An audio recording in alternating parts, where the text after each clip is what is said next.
So I was going to tell you about the graphical representation of demand and its relation to the price and other factors. So as I already told you, the law of demand works specifically when it is in relation to price. It has got inverse relationship with the price. But there are some exceptions to this rule of demand or law of demand. These exceptions are the ones that we saw earlier. For example, essential items, different goods, rare goods, forecast, changing season, etc.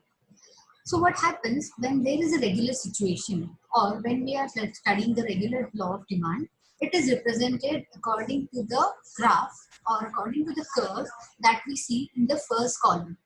So in the first column, we see that price is shown on y-axis and quantity demanded of the same product is being shown on x-axis.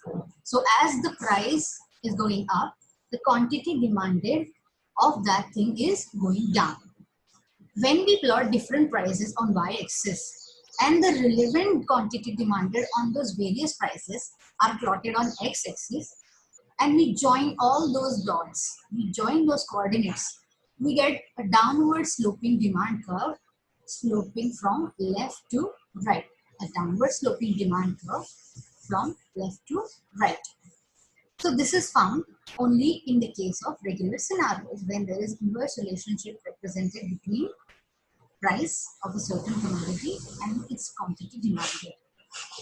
In regular scenarios, we must keep in mind that people are supposed to be not willing to spend more than what is their budget.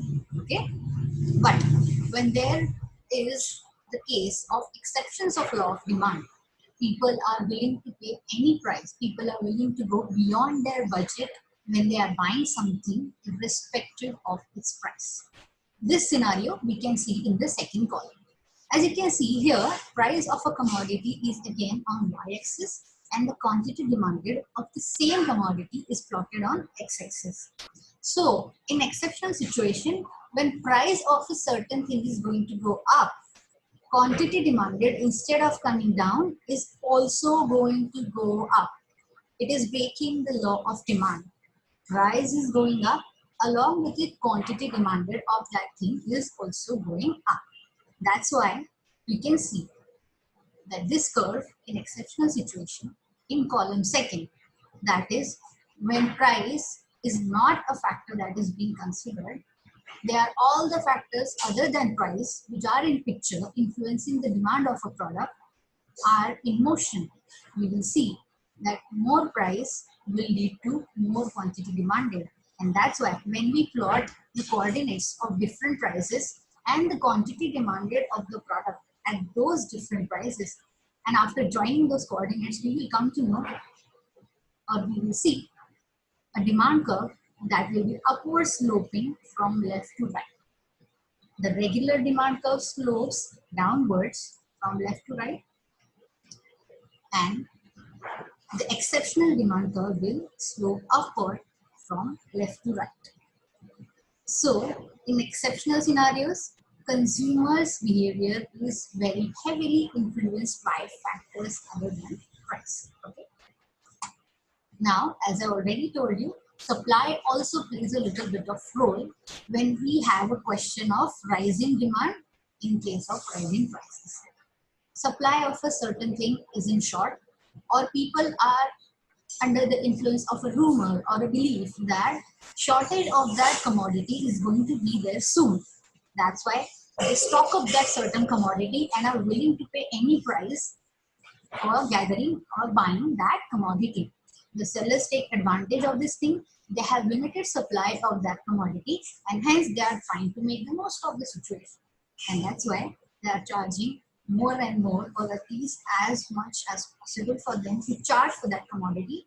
They are charging it, and irrespective of the price, the consumers are willing it because they are not considering the price. They are considering other factors like their choices, their taste, their preferences, the fashion, the ongoing trend, maybe the change of season, maybe some natural calamity that has occurred, etc. Another best example, lastly, I'll share with you is of rare goods, that is diamonds.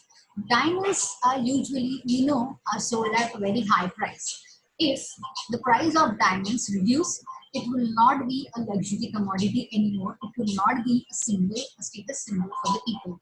So that's why when the price of diamonds is high, it is bought more and more by the people who can afford it. It is bought more and more in quantity. It is demanded more and more by the rich and upper class people because it's a status symbol. They are not affected by the price of diamonds.